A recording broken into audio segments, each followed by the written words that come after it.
প্রিয় শিক্ষার্থীবৃন্দ, due admission test 24-25 সেশনে চলতরিত অধ্যায় থেকে দুটি প্রশ্ন আসছে, যার একটি প্রশ্ন এমসিকিউ পার্টের আর একটি প্রশ্ন রিটেন পার্টের। এই দুইটা প্রশ্নের যদি আমি কম্পেয়ার করি, এমসিকিউ পার্টের প্রশ্নটা কিছুটা হার্ড, রিটেন পার্টের প্রশ্নটা এমসিকিউর তুলনায় ইজি। রিটেন পার্টের প্রশ্নে তারা একটা বর্তনী দিছে, সাথে 3টা রোধ দিছে। তারা বলছে যে এই 3টি রোধের ভিতর দিয়ে প্রবাহিত কারেন্টের মান বের করুন কিরশফের সূত্র প্রয়োগ করে। দেখো, বর্তনীতে 2টা ব্যাটারি আছে। এই ব্যাটারির তড়িৎচালক শক্তিকে আমি ধরলাম E1, এই ব্যাটারির তড়িৎচালক শক্তিকে আমি ধরলাম E2, এই রোধটাকে আমি ধরলাম R1, এই রোধের ভিতর দিয়ে কারেন্ট যাচ্ছে I3, তার মানে এই রোধটাকে ধরুম আমি R3, এই রোধের ভিতর দিয়ে প্রবাহিত কারেন্ট I2, তার মানে এই রোধটাকে ধরবো আমরা R2। আর কিরশফের সূত্র ব্যবহার করার জন্য আমাদের লুপ চিন্তা ভাবনা করতে হয়, অর্থাৎ বদ্ধ বর্তনী ভাবতে হয়। তার জন্য এই পয়েন্টটাকে ধরলাম আমি P পয়েন্ট, এই পয়েন্টটাকে ধরলাম আমি Q পয়েন্ট। তাহলে দেখো, কিউ বিন্দুতে KCL অ্যাপ্লাই, কোন বিন্দুতে? কিউ বিন্দুতে। দেখো, কিউ বিন্দুতে কারেন্ট আসতেছে I3, কারেন্ট আসতেছে I2, বেড়ে যাচ্ছে I1। তাহলে কিরশফের প্রথম সূত্র অনুসারে বা কিরশফের কারেন্ট ল অনুসারে আমরা জানি কিউ বিন্দুতে যে পরিমাণ কারেন্ট আসবে তার যোগফল যেটা বেরিয়ে যাবে তার যোগফলের সমান হবে। তাহলে সেই কন্ডিশনে I2 প্লাস I3 আগত প্রবাহমাত্রা সমষ্টি ইকুয়াল নির্গত প্রবাহমাত্রা সমষ্টি। এখন আবার আমরা লুপ ধরব E1 P Q E1, এটা loop E1 P Q E1, তার লুপ কিন্তু আমরা এটা ধরছি। দেখো, একটা বদ্ধ বর্তনী। এইখানে আমরা KVL অ্যাপ্লাই দেব, কিরশফ ভোল্টেজ ল, অর্থাৎ কিরশফের দ্বিতীয় সূত্র। তাহলে দেখো, লুপটা কিভাবে ধরছি আমরা, এইভাবে। তাহলে I1 কারেন্ট যদি নেগেটিভ প্রান্তে আসে, তার মানে এই কোষের পজিটিভ প্রান্ত থেকে I1 মানের কারেন্ট বেরিয়ে যাচ্ছে। তাহলে I1 এর মানের কারেন্ট R1 রোধের ভিতরে যাবে। তাহলে আমরা যে লুপটা ধরছি, কারেন্টের ডিরেকশন কিন্তু আমাদের সাথেই আছে, তার মানে কারেন্ট এবং রোধের গুণফল পজিটিভ। তাহলে আমরা লিখতে পারি I1 R1। তারপরে আবার দেখো, এই দিকে আসতেছে I2 মানের কারেন্ট R2 মানের রোধের ভিতর দিয়ে যাচ্ছে। তাহলে আমরা যে লুপটা ধরছি, কারেন্টের ডিরেকশন কিন্তু আমাদের সাথেই আছে। তাহলে I2 আর R2 গুণফল হবে পজিটিভ, তার মানে I2 R2 ইকুয়াল, আমরা কোষের বা ব্যাটারির কোন প্রান্ততে বেরোচ্ছি? পজিটিভ প্রান্ততে বেরোচ্ছি। দেখো, পজিটিভ প্রান্ত দিয়ে বেরোচ্ছি, তার মানে কোষের তড়িৎচালক শক্তির মান পজিটিভ। তাহলে E1,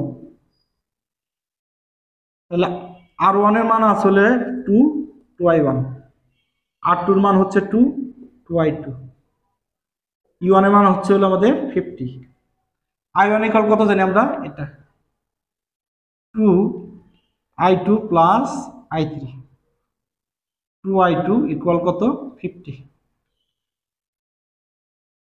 2I2 4I2 plus 2I3 equal কত? 50। 2 দ্বারা left hand side right hand সাইডকে যদি আমরা ভাগ করি, তাহলে 2I2 প্লাস I3 ইকুয়াল 25। তাহলে এই সমীকরণটাকে 1 নং সমীকরণ দিয়ে রাখলাম। এখন আসো পরবর্তী লুপ, সেটাকেও একইভাবে ধরবো E2 P Q E2,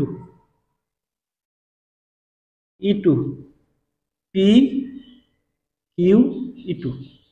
loop ধরার সময় একটা বিষয় খেয়াল রাখতে হয়, যেটা শুরু সেটা শেষ। তার মানে আমরা ধরছি এই যেরকম।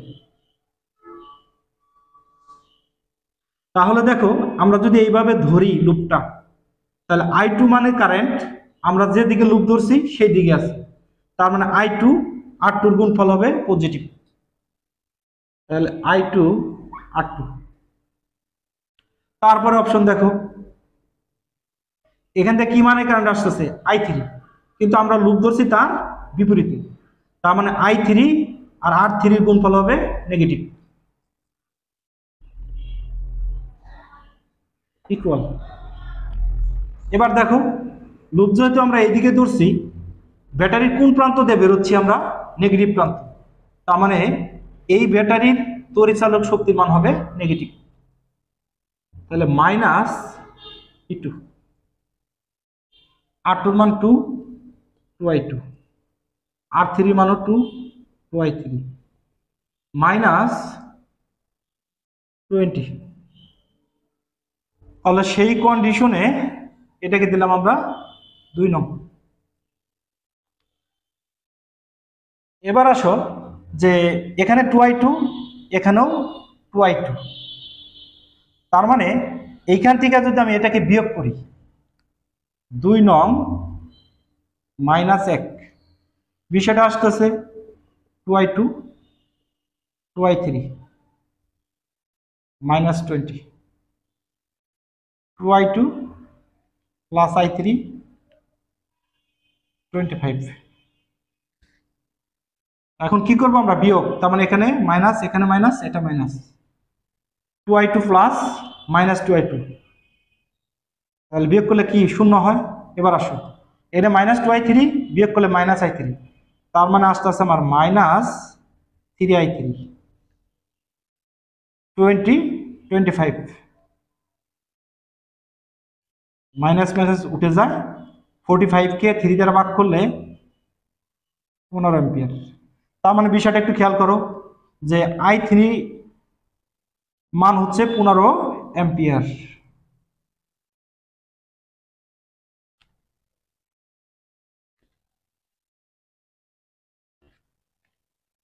এবার আমরা এই I3 এর মানটা 2 নং সমীকরণে বসিয়ে দেব, 2I2 2 into 15 minus 20, 2I2 minus 20 plus 30 equal কত, 10।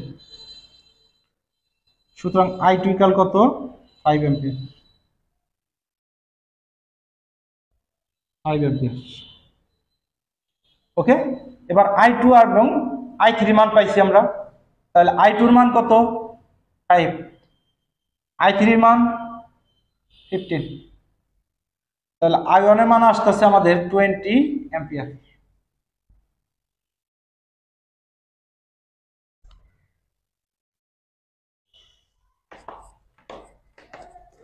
এবার আমরা সেকেন্ড কোশ্চেনটা দেখি, যেটা এমসিকিউতে আসছিল। একটি পোস্ট অফিস বক্সের চতুর্থ বাহু এসে 1 মিটার দৈর্ঘ্য 1 × 10⁻⁶ মিটার স্কোয়ার প্রস্থচ্ছেদের একই দাঁতর দুটি তার সমান্তরালে যুক্ত করা হয়। তার আগে আমাদের পোস্ট অফিস বক্স সম্পর্কে কিছুটা ক্লিয়ার হতে হবে। পোস্ট অফিস বক্সের সাহায্যে পরিবাহী রোধ নির্ণয় করা যায়, পরিবাহী রোধ নির্ণয় করা যায়। পোস্ট অফিস বক্স যন্ত্রটা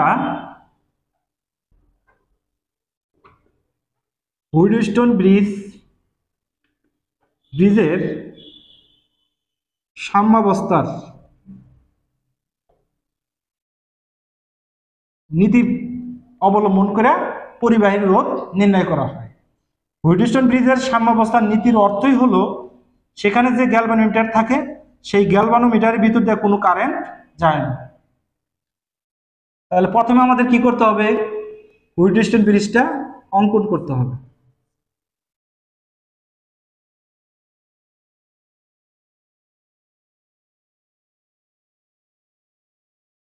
এটা একটা কোষ, এটা চাবি, এটা প্রথম বাহু, প্রথম বাহুর রোধকে আমরা পি ধরি, এটা দ্বিতীয় বাহু, দ্বিতীয় বাহুর রোধ কিউ, এটা তৃতীয় বাহু তার রোধ আর, এটা চতুর্থ বাহু এস। এইখানে আমাদের একটা গ্যালভানোমিটার রাখতে হবে। তার মানে বিষয়টা কি, যে যদি আমরা সাম্য অবস্থা নীতি এখানে ফলো করি, তাহলে গ্যালভানোমিটারের ভিতর দিয়ে উপর থেকে নিচের দিকে বা নিচ থেকে উপরের দিকে যাবে না। সেটাই হচ্ছে হুইটস্টোন ব্রিজের সাম্য অবস্থার নীতি। একটি পোস্ট অফিস বক্সের চতুর্থ বাহু, এটা চতুর্থ বাহু এসে 1 মিটার দৈর্ঘ্য, তার মানে দৈর্ঘ্য কত 1 মিটার। ক্ষেত্রফল দেওয়া আছে 10⁻6 মিটার স্কয়ার। প্রস্থচ্ছেদের একই ধাতুর দুটি তার সমান্তরালে যুক্ত করা হবে। তার মানে এখানে আরেকটা তার আছে, এইটাকে আমরা ধরে নিলাম S1, এটাকে ধরলাম কত S2। দুটি তার, যেহেতু দুটি তারের দৈর্ঘ্য এক, প্রস্থচ্ছেদের ক্ষেত্রফল এক, তার মানে তাদের আবার একই উপাদান, তাদের আপেক্ষিক রোধ সমান হবে। পি বাহু থেকে 1000 ওহম, কিউ বাহু থেকে 10 ওহম, আর বাহু হতে 2000 ওহম রোধের প্লাগ উঠালো। অর্থাৎ পি বাহু থেকে যদি আমরা 1000 ওহম রোধের প্লাগটা উঠাই, তাহলে এই যে পি বাহু অর্থাৎ পি এর রোধ হবে 1000। সেই ক্ষেত্রে আমরা লিখতে পারি এখানে 1000।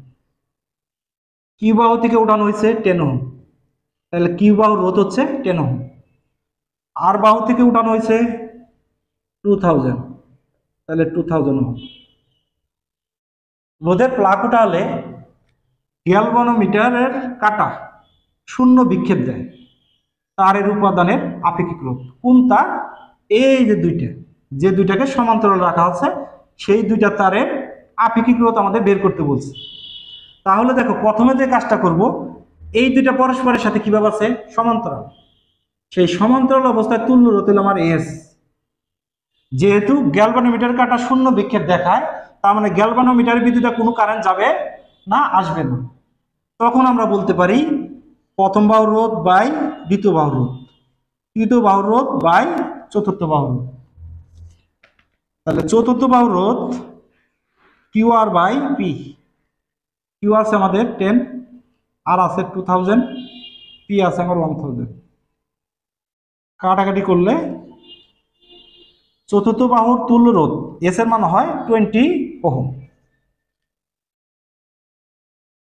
এখন আবার দেখো যে S1 আর S2, যেহেতু তাদের দৈর্ঘ্য সমান, প্রস্থচ্ছেদের ক্ষেত্রফল একই উপাদানের, তাহলে S1 এর যে মান S2 এর মান আমার একই হবে। সেই ক্ষেত্রে আমি কি লিখি দেখো, 1/s, 1/s1 plus 1/s2। 1/s আছে কত আমার 20, 1/s1 প্লাস 1/s1, কারণ S1 আর S2 সমান। 1/20 S1 2, সুতরাং S1 ইকুয়াল কত 40 ওহম। তাহলে যে দুইটা তার পরস্পরের সাথে সমান্তরালে সংযুক্ত করা হয়েছে, সেই দুইটা তারের অর্থাৎ প্রত্যেকটি তারের রোধ হচ্ছে 40 ওহম।